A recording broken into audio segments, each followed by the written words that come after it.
and this city will always be much larger because we have befriended a lot of city-states, and the maritime ones, they give a lot of food to the capital. So this city will be absolutely enormous, especially because we get that bonus.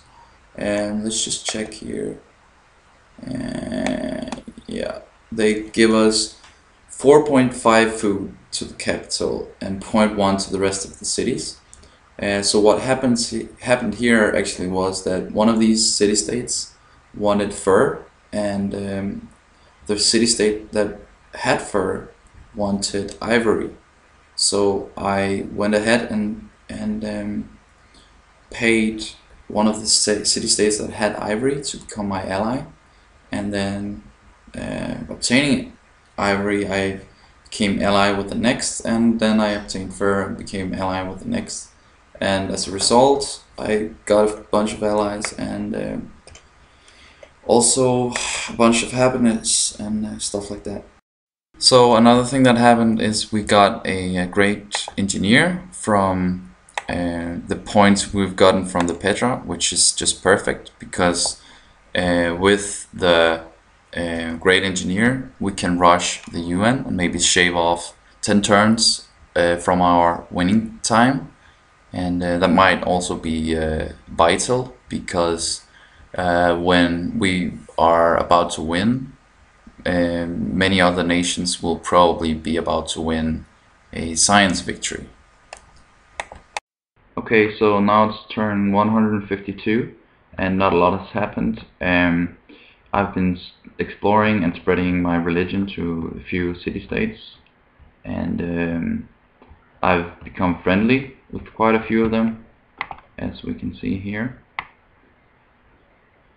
which also gives me a lot of boosts to, for example, faith here. So I've stopped purchasing missionaries. Now I'm focusing on pagodas, and when I finish them I will save up for that, the rest of it, to buy great scientists later on. And I have made public declarations of friendship with, actually, I believe, every leader except the Huns, which is important because we really need to start a lot of research agreements right now.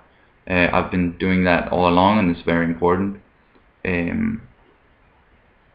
But right now is a key moment, I think. And also I've been selling resources, and some of the resources you see here I can't sell because they're given to me from city-states.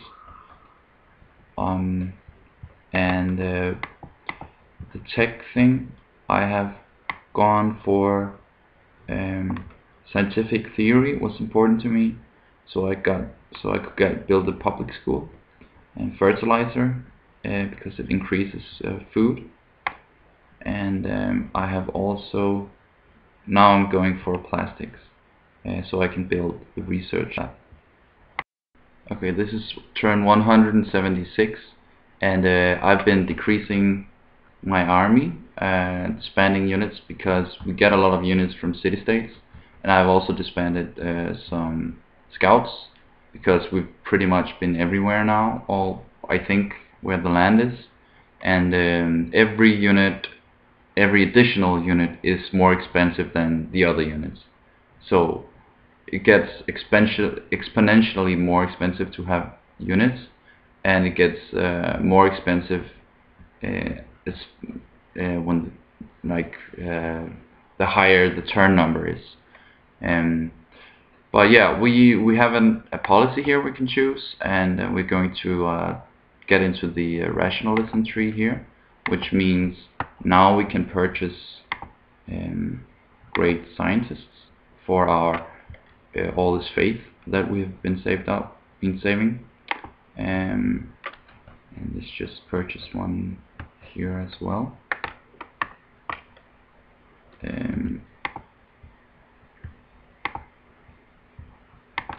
Yeah, and we've been awarded some great generals and stuff like that.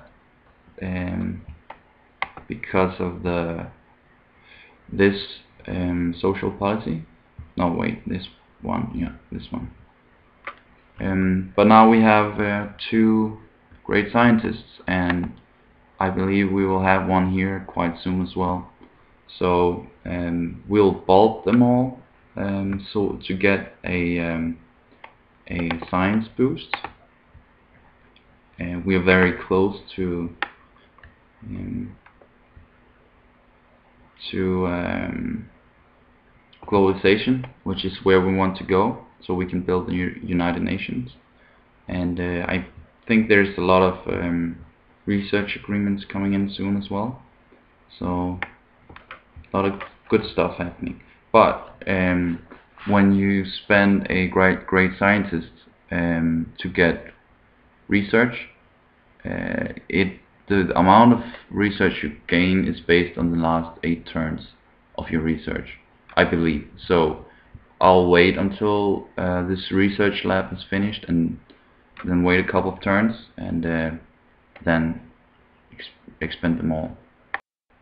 So now it's only 6 turns later, and we finished we finished globalization, and now we can rush the United Nations here. Oop.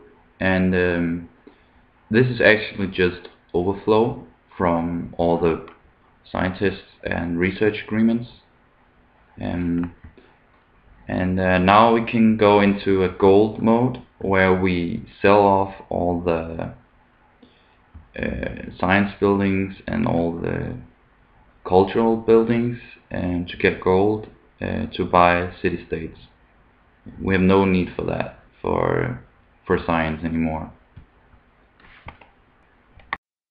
So this is turn 191, the turn before election occurs, and I've been selling a lot of all my resources basically, and a lot of buildings, and producing all the cities just producing gold right now. And I've been bribing all these city-states, so hopefully we'll get elected. I just want to take a look at this capital. Right now there's a surplus of food, 47 surplus, which means, yeah, if we went to turn 300 and something, this city would have 23 more inhabitants. That would be, yeah, 67. That's quite amazing. But let's just see what happens.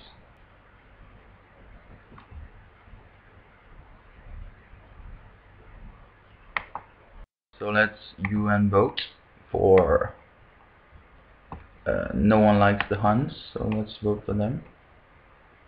And I won with 18 votes. And there are a few things that I could have done better though. I should have built a national college in the capital. I should also have focused more on cultural city-states earlier, I think. I would have liked to maybe have gotten these 3. I mean, first gotten through this quicker, and then have gotten to this one when all the research agreements came in. I should have, so at the time when I started going into patronage, that's when I should have bought off a lot more city-states. And also I should have focused scientists in my cities, not only in one city, but I have assigned them in all cities, or more cities, I think. So I could have gotten more great scientists, because the limit as to how fast you can win is really just science in the end.